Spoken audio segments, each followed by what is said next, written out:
पंजाब के बंगा गांव में 1907 में जन्मे भगत सिंह किसी आम परिवार में पैदा नहीं हुए थे। उनके घर में देशभक्ति हवा की तरह बहती थी। पिता किशन सिंह, चाचा अजीत सिंह दोनों ही अंग्रेजों के खिलाफ आंदोलनों में सक्रिय थे। घर में बैठकों में अंग्रेजों के खिलाफ योजनाएं बनती थीं और एक छोटा बच्चा चुपचाप उन बातों को सुनता रहता था। कहते हैं जब भगत सिंह छोटे थे तो उनके पिता ने पूछा, तुम बड़े होकर क्या बनोगे? उन्होंने जवाब दिया, मैं अंग्रेजों को भारत से निकालूंगा। ये कोई बचपन की मासूम बात नहीं थी, ये एक लक्ष्य था जो धीरे धीरे उनके जीवन का मकसद बन गया। फिर आया 1919, जलियांवाला बाग मैसेकर। अमृतसर के जलियांवाला बाग में हजारों लोग इकट्ठे थे, शांतिपूर्ण तरीके से, और तभी बिना चेतावनी के गोलियां चलने लगी। जनरल डायर के आदेश पर निहत्थे लोगों पर गोलियों की बारिश हुई।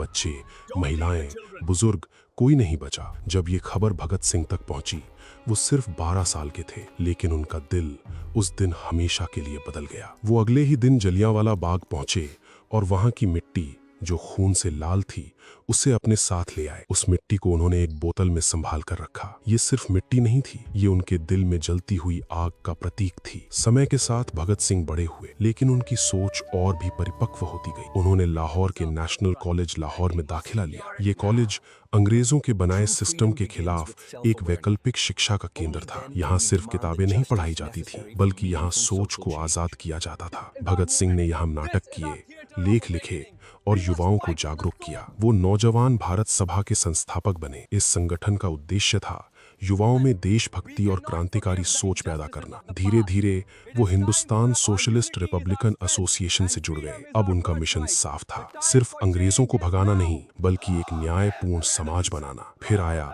1928, साइमन कमीशन भारत पहुंचा। पूरे देश में इसका विरोध हो रहा था। लाहौर में इस विरोध का नेतृत्व कर रहे थे लाला लाजपत राय। हजारों लोग सड़कों पर थे। साइमन गो बैक के नारे गूंज रहे थे, लेकिन अंग्रेज सरकार ने जवाब दिया लाठियों से। पुलिस अधिकारी जेम्स ए स्कॉट के आदेश पर बर्बर लाठीचार्ज हुआ। लाला लाजपत राय बुरी तरह घायल हो गए। कुछ दिनों बाद उनकी मृत्यु हो गई। ये सिर्फ एक नेता की मौत नहीं थी, ये पूरे देश के लिए अपमान था। भगत सिंह ने कसम खाई, इसका बदला लिया जाएगा। उन्होंने अपने साथियों शिवराम राजगुरु और सुखदेव थापर के साथ योजना बनाई। उनका लक्ष्य था जेम्स स्कॉट, लेकिन पहचान में गलती हुई और गोली लगी जॉन सॉन्डर्स को। ये घटना पूरे ब्रिटिश शासन को हिला देने वाली थी। इसके बाद भगत सिंह और उनके साथी भेष बदलकर लाहौर छोड़ दिया। यहाँ तक कि भगत सिंह ने अपनी पहचान छुपाने के लिए अपने बाल और दाढ़ी कटवा दी, जो एक सिख के लिए बहुत बड़ा फैसला था। लेकिन उनका अगला कदम और भी बड़ा था। 1929,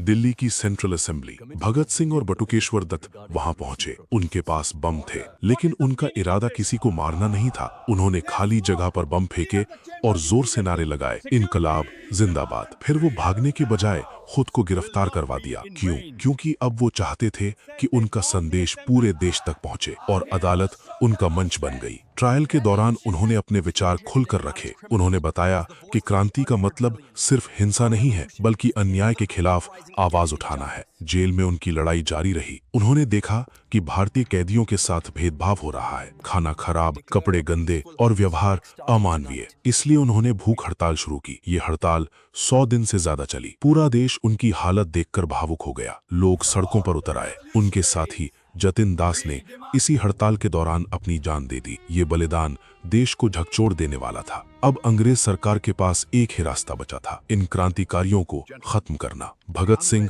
राजगुरु और सुखदेव को फांसी की सजा सुनाई गई। 23 मार्च 1931, उस रात तीनों ने हंसते हंसते मौत को गले लगाया। कहा जाता है फांसी से पहले वो लेनिन की किताब पढ़ रहे थे और उन्होंने कहा, एक क्रांतिकारी दूसरे क्रांतिकारी से मिल रहा है। उनकी उम्र सिर्फ 23 साल थी, लेकिन उनके विचार, उनकी बहादुरी उन्हें हमेशा के लिए अमर बना गए। भगत सिंह सिर्फ एक नाम नहीं है, वो एक सोच है। एक सोच जो कहती है कि अगर अन्याय के खिलाफ आवाज नहीं उठाओगे तो आजादी का कोई मतलब नहीं। आज जब हम खुली हवा में सांस लेते हैं तो ये आजादी हमें यूं ही नहीं मिली। ये उन लोगों की देन है जिन्होंने अपने आज को हमारे कल के लिए कुर्बान कर दिया। और जब भी कोई युवा अपने अंदर आग महसूस करता है, जब भी कोई अन्याय के खिलाफ खड़ा होता है, तब कहीं ना कहीं भगत सिंह फिर से जिंदा हो जाते हैं। और उसी के साथ एक आवाज आज भी गूंजती है, इनकलाब जिंदाबाद।